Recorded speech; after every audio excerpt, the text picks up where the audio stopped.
Hi, Rashid Kapadia here with a video diary of my Vipassana voyage. About 7 months ago, I was in the middle of my first Vipassana course and I made one video before joining, one video immediately after joining. 3 months later, I completed a short course, I made another video, and now 7 months later, I'm making video number 4. 1 month ago to the date, I finished my second 10-day course, but this time I did not go as a student, but as a volunteer, a server. Now, right from the beginning, after completing my first course and listening to many of the tapes and books, I knew that I would be doing service sooner or later. Though it wasn't, to be honest, it wasn't quite planned. I'm on a WhatsApp group where people inform each other where they are meeting for the group sittings, which occur every week and 1 month on a monthly basis, a day training. So in that group, they kept asking for assistance to set up and break down a course, a 10-day course that was going to be conducted not at the official center but at an off-site. And I was getting those messages, and after getting a few of them, I thought they really need help. Why don't I sign up? So I signed up to help with the mobilization and demobilization, and as time went by, I said, why don't I try to finish the full 10-day course doing service? So that's why I signed up. I knew I was going to do service. I was glad the opportunity came and I took it. So this video will be more from the point of view of someone on the other side, not a student, but on the organization side. Now, the voyage started actually at a supermarket, a grocery store. A lady, immense volunteer, an elderly gentleman, I think in his mid-80s, and myself, we got together. She arranged all the purchasing. We got lots and lots of supplies, loaded it into our cars and drove to site. Fortunately, the site is about an hour or so away from me, so not a big deal at all. So there we were. And then we went and we started setting up, and around this point, I was asked something I didn't expect at all. Will you be what they call the male manager? Will you take the role of a manager? And of course I said yes. I had gone there with the determination that I will do whatever I am asked, clear that I am here to volunteer and make this a success for everyone involved. So surprise, surprise, I was asked to be a manager, something I didn't expect, but it gave me a very good insight and a very high level picture of everything that goes on behind the scenes to make this Vipassana course and almost, I'd say, this movement the success that it is becoming. Now, of course, I was a bit anxious, but the leader, let's put it this way, the course is set up by two leaders, a male assistant teacher and a female assistant teacher. They are responsible for everything on the course. And it was the assistant teacher who asked me, he had seen me in some of the earlier 1 month and the weekly sittings that we take part locally. So he knew who I was, and I think he thought maybe I could do it. So that's why he approached me, and it went on. Like I said, it gave me a very high level picture, and I think that is the value of this video I'm making today. What's it like to be involved from the other side? I'll cover some of my experiences, and both as an observer and as an organizer. So after he asked me to be the male manager, I was a little anxious. I said, can you tell me what exactly it involves? And he sat me down. He had a beautiful list of paper, and line by line we went over everything, and I kept thinking, of course, what is there that I can't do on this item, this item, this item? So it started off well with very good, very clear instructions, and me having a fair level of confidence that of course I can do this. Now, I'll confess to having a little bit of anxiety at one point. There is an orientation when all the students are told, this is what's expected of you, and if you have any trouble, this is what you do. And the number of times he kept saying, if anything goes wrong, male manager. If anything goes wrong, manager. If anything goes wrong, manager. And I was wondering whether I would be able to manage, but I'm glad I did. All right, so let me now first talk about the leadership. The course, I said it was off-site, so there was a lot more work in just setting up the dormitories, the halls, the dining rooms, specific to this. They weren't pre-set up like in a dedicated center. But I want to I want to open with my observations of these assistant teachers. I'm going to put them, they are well past retirement, and they are so dedicated and they are so determined to make this success, and it was eye-opening for me.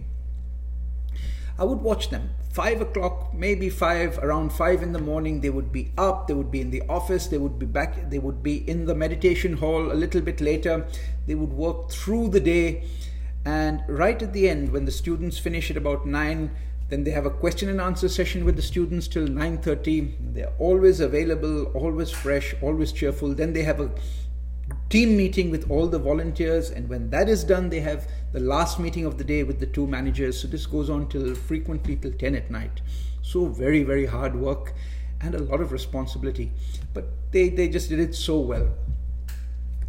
In fact, initially I wondered, why would anyone want to take on this kind of burden at this stage in life? Yeah, it's a lot of responsibility.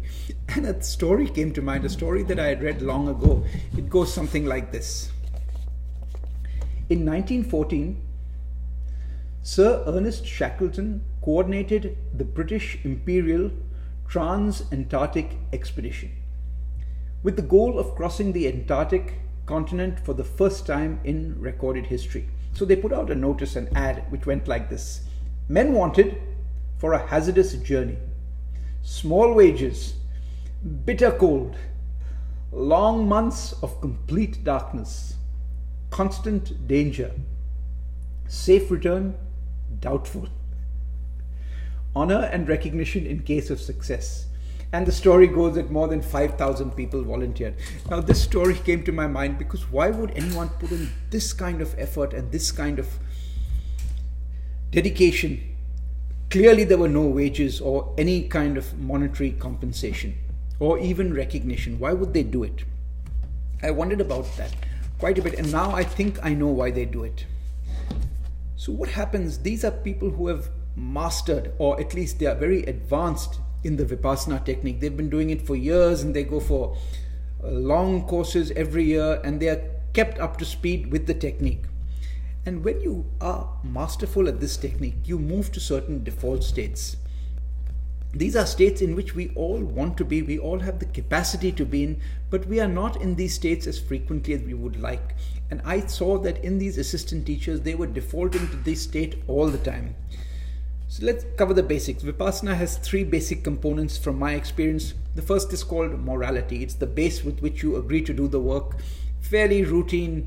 You would find a similar set of requirements in any company or a community or an organization. They go like this: there's going to be no killing, there's going to be no stealing, there's going to be no lies, please do not speak ill of others, there should be no sexual misconduct, and there should be no intoxication. So that's the basic, everyone agrees to do it.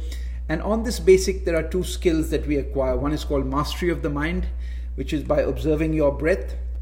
You do it all the time, and then after you acquire this mastery, you start scanning your body for sensations, and this leads you to be able to tap into the wisdom of the body and be able to watch yourself reacting or suppressing habitual behavior. So on this basis, if you become good at doing this, morality, mastery of the mind, and harnessing the wisdom of the body, then we default to certain conditions, to certain attributes, certain traits. And this is directly from the literature. So I saw that if you're good at the Vipassana technique, by default you move towards goodwill. You just have goodwill for others first. Second, you have a compassion, a love for others that is very non-reciprocal. You don't expect anything in return. You see someone, you want to have goodwill to them, you want to have compassion for them. And I saw this with the assistant trainers. Then the third trait that you default to is compassion for the failings and the suffering of others. When you see someone failing and you see someone suffering, the first response is compassion. And it's wonderful. I was surrounded by it, and these assistant teachers were very good at it. And finally, there is a sympathetic, a genuine joy in the success and good fortune of others. So why do these assistant teachers take on this expedition? I think they are masterful at defaulting to these 4 traits: goodwill, compassion to others, service without an expectation or reciprocal expectation, and a genuine joy to see others doing well. Now, these two assistant teachers, one male and one female, were working in an office. And because this is off-site, had a lot of double duty. Sometimes it would be used for storage, sometimes it would be used for this. And occasionally I was in the office trying to push my work forward. So I got to watch them. And they were working all the time when they weren't with the students, or they weren't doing the small group sessions or the one-on-one questions or leading the meditation sessions or in the discourse. They were doing some kind of paperwork, but they were constantly working. It's very admirable what people do, and I have a lot of respect for this post of assistant teacher. And I understand there are hundreds, maybe even be 1,000. So yes, I got a good insight as to why people take on this kind of a voyage. Now, let's talk about the volunteers and servers. I got to know a few of them, especially on the male side. And once again, I saw this vast diversity. Elderly people, some, I call them kids who have just finished their education. I saw there was one entrepreneur who had built maybe two successful companies and had sold them. There was one particular gentleman who really stood out to me. He works in a kind of engineering company, but he says he's quite fond of art, and he spends a lot of time doing service, even volunteering in jails. And they were all very impressive people, low key. They came to do service. They did not want anything. They did not seek recognition. They genuinely had goodwill for everyone. And it is wonderful to be surrounded by people like this. So I left with a lot of admiration and even affection for these wide range of servers that I came across. What was my task as the manager? Let me try and summarize. It took me back to my days when I was sailing on ships. When we were sailing on ships, we said the top responsibility of everyone on the ship, one is the safety of the crew, the safety of the ship and the cargo, or the safety of the environment.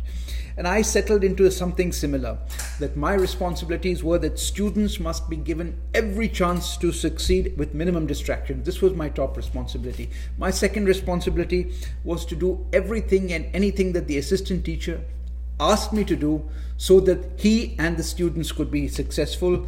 And the same, I was responsible to try to make the experience successful for the servers. I also felt a deep responsibility to take care of these facilities as if they were my own. That's how I approached the task. I'll say this, there was a lot of work. Fortunately, I had an assistant manager. He covered for me splendidly, trying to get everybody in the room on time, always, constant, stay with the discipline. It was interesting, it was challenging, and we got it done. So I would be sitting in the meditation sessions, I would be sitting right next to the assistant teacher, and he was always alert to everything that was going on with the students. I mean, he was meditating, he expected me to meditate, but a light state of meditation, so I was always available to him. And if the student was struggling, he would come and write a note or whisper to me, go and help him with this or go and help him with that. If a student would leave the room for some reason, I would follow them and ask them, is everything okay? So there was this huge duty of care and alertness that allowed these courses to become as successful as they have. A little bit about the students, a wide mix, all generations, all backgrounds, all nationalities, all races. But I did see what I sensed, some of them wanting suffering to go away from life. I saw some wanted just to live better lives, more healthy, wholesome lives. I saw that there was a real determination, a discipline, and a growing goodwill. And as the course continued, more and more inner peace and compassion for everyone around them. A couple of old students, two of them actually, I labeled them in my mind. These two guys are Vipassana rock stars, because in the 1-hour meditation sessions which take place a few times a day, they would sit still and not move at all. It was magnificent to watch them. I hope I can get there someday. So there was a good mix of novice students and very experienced students. So